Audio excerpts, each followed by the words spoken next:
je me présente, je m'appelle Delphine Gérard, je suis donc directrice générale de la société Flash Transport, en associé avec mon mari Brice Gérard qui est lui président de la société.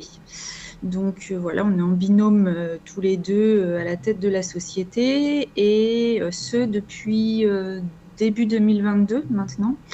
On a repris la société. Donc, alors concernant mes missions, moi je suis principalement, on va dire, sur des missions administratives, financières, sociales, RH aussi, tout ce genre de problématiques. Je suis un petit peu moins dans l'opérationnel du transport. Voilà, donc là c'est plus la partie de mon mari Brice. Lui est plus sur l'opérationnel, le commercial, le suivi client, etc. J'aime bien aussi m'occuper de tout ce qui va être communication, effectivement, marketing, même à notre petit niveau, on va dire. Alors oui, effectivement, j'ai été ma première carrière pendant, on va dire, presque 15 ans, même un peu plus. J'ai été chef de projet en événementiel d'entreprise. Donc j'organisais des événements pour tout type d'entreprise, des grosses entreprises majoritairement.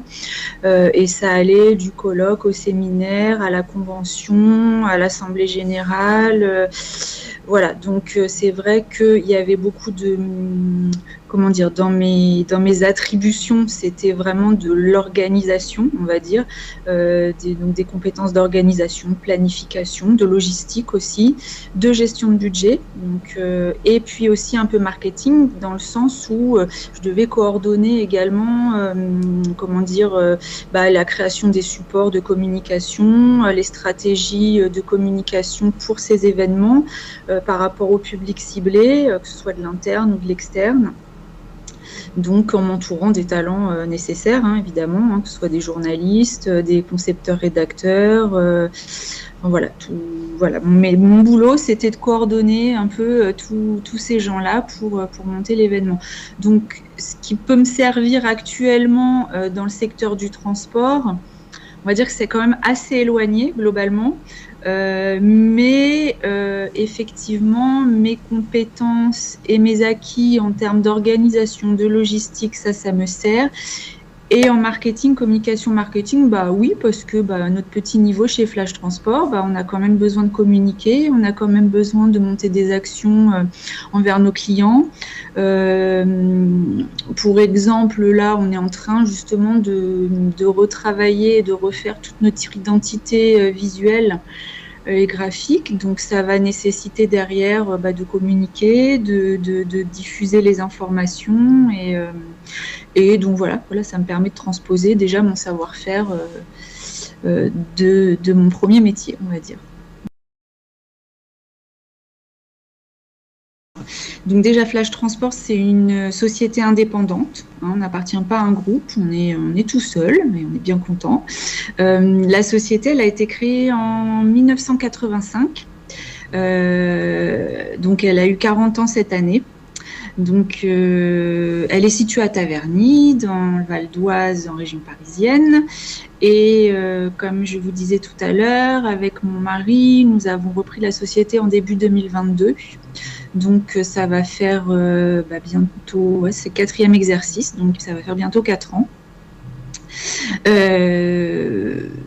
La société, donc c'est une petite PME à taille humaine. On est une quarantaine de collaborateurs en tout. On va dire entre 8 et 10 sédentaires. Quand j'entends sédentaire, c'est direction, c'est commercial, service commercial, les exploitants, donc ceux qui s'occupent de la gestion des transports, des plannings, etc. Et puis en administratif aussi, comptable, et on a également maintenant 2 caristes magasiniers. Voilà, ça c'est le personnel sédentaire. Après, on a une trentaine de conducteurs, donc qui sont répartis moitié pour chauffeurs poids lourds et moitié véhicules légers. Donc voilà, ça fait à peu près une quarantaine en tout. Concernant nos activités, donc c'est du transport de marchandises, hein, tout type de marchandises et tout type de véhicules. On fait du transport de voitures break, on va dire camionnettes break, jusqu'à la semi-remorque pour répondre à tout type de demande. On a une flotte du coup d'une 40aine de véhicules qu'on estime haut de gamme, des véhicules haut de gamme, performants et récents, un parc récent de véhicules. L'environnement concurrentiel, c'est vrai que le transport de marchandises, c'est une activité particulièrement concurrentielle. Il y a des milliers, des centaines d'entreprises de transport de toute taille, surtout en Île-de-France, là où on opère.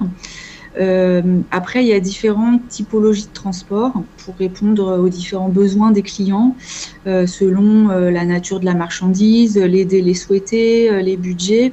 Donc, nous, c'est vrai qu'on s'est positionné sur une catégorie vraiment de transport particulier. Comme je vous disais tout à l'heure, le transport vraiment dédié, ce qu'on peut considérer comme un transport un peu haut de gamme, et du coup un peu onéreux, un peu plus onéreux que du transport classique, où là un transporteur classique va regrouper plusieurs marchandises de différents clients dans un même véhicule. Nous, on fait pas ça. On va prendre la marchandise à un point A, on la livre à un point B. Voilà, point. Donc forcément, c'est un transport un petit peu haut de gamme. Et donc pour nous situer, c'est un petit peu compliqué parce que on est petit quand même, hein, donc mais on arrive vraiment à sortir notre épingle du jeu par rapport à nos concurrents, par rapport à notre activité. Voilà. Nos clients, on a tout type de clients, hein, tout secteur. On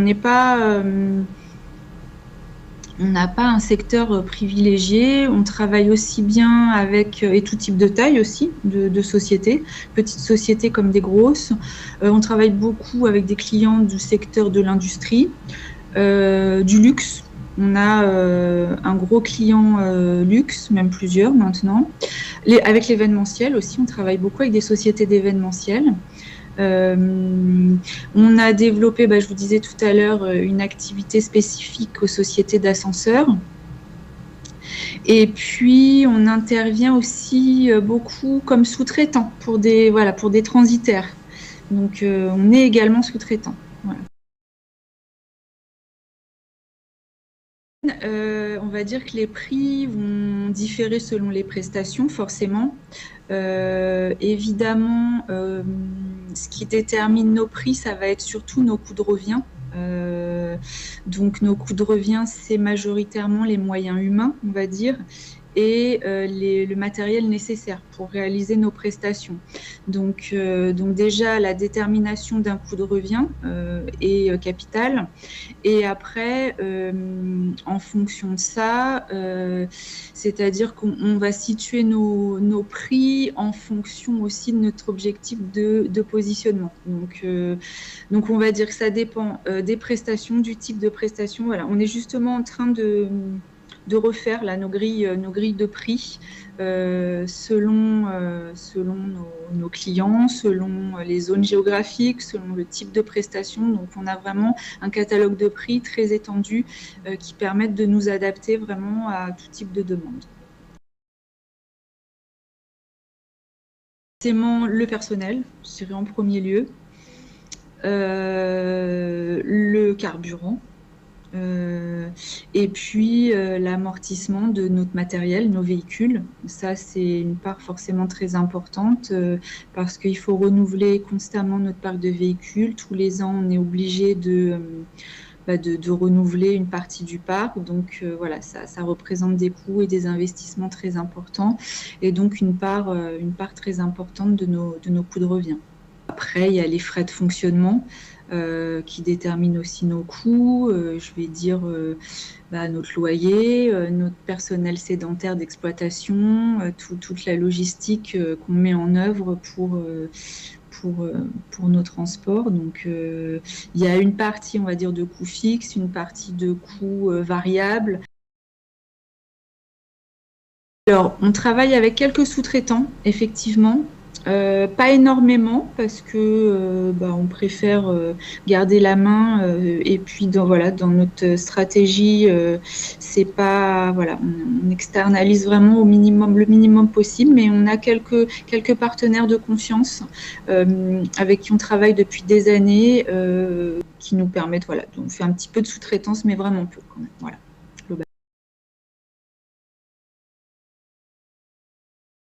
On est une petite structure, hein, donc outil de communication. Donc on a un petit site internet qui est justement là en phase de refonte. Comme je vous disais, on est en train de refaire notre identité visuelle. Donc le site internet va bientôt également être refait. Donc un site informatif sur ce qu'on fait et puis c'est plus une vitrine, on va dire.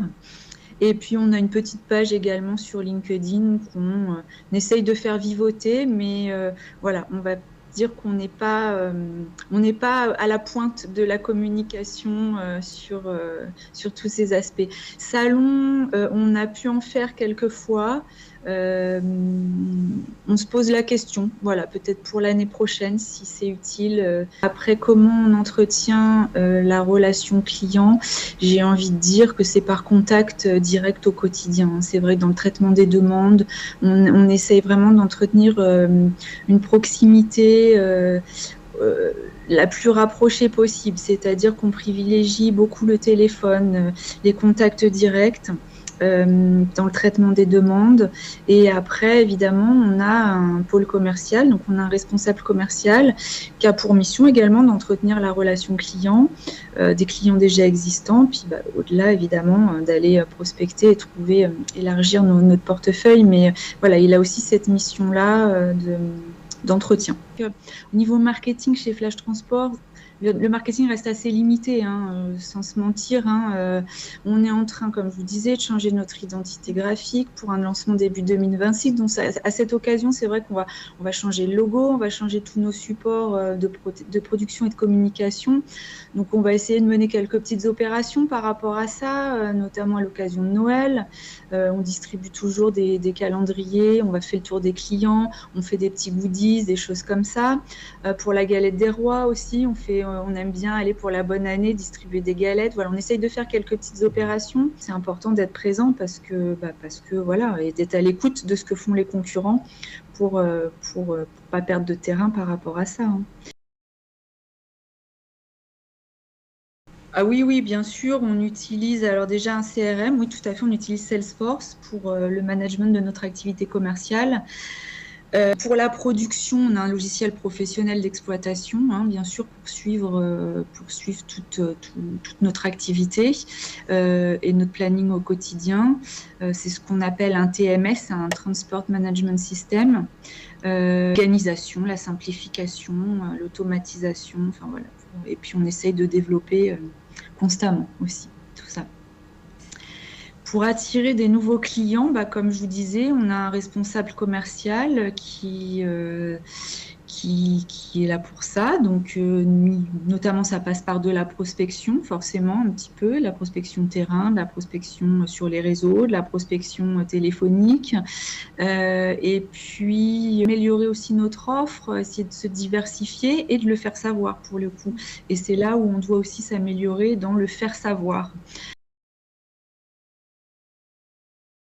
Qu'à ce jour, c'est le relooking de notre image, en fait, parce que c'est vrai que la société a 40 ans, elle a vu évoluer son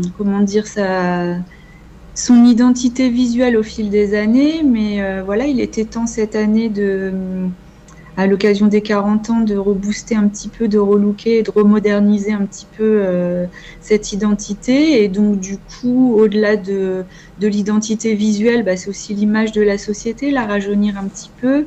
Donc voilà, on va dire que ça, c'est notre défi du moment. Et puis, au niveau commercial, on pourrait dire que ce serait d'améliorer l'expérience client, d'améliorer nos prestations, notre qualité de service, notre précision notre précision dans l'exécution de nos prestations, dans le retour d'informations, voilà, on va dire que ouais, au niveau commercial, c'est ça, vraiment se positionner comme une société en qui on peut avoir confiance, un gage de qualité, voilà, Flash Transport égale qualité. De plus en plus de nos clients sont quand même sensibles au sujet écologie et développement durable. Donc, oui, ça nous impose de mettre en place des actions, d'élaborer de nouveaux process et de communiquer, d'en faire un axe de communication en fait. Enfin voilà, on ne va pas avoir le choix de toute façon, hein, surtout avec le développement des véhicules à énergie alternative. Donc on va y venir petit à petit et ça fait partie des axes de communication importants aussi. Un étudiant qui souhaiterait travailler dans le marketing, le marketing, c'est une notion assez vaste en fait. Donc, qu'est-ce que je pourrais lui dire? D'explorer le plus de domaines possibles dans différents secteurs d'activité parce que les problèmes de communication, elles sont tellement variées, tellement uniques d'une société à l'autre, d'un contexte à l'autre que oui, je lui dirais d'explorer un maximum de secteurs pour développer son expérience, ses compétences et puis après axer un peu plus sur tel ou tel domaine en fonction de ses souhaits et puis de ses oui voilà de ses souhaits pour la suite, voilà.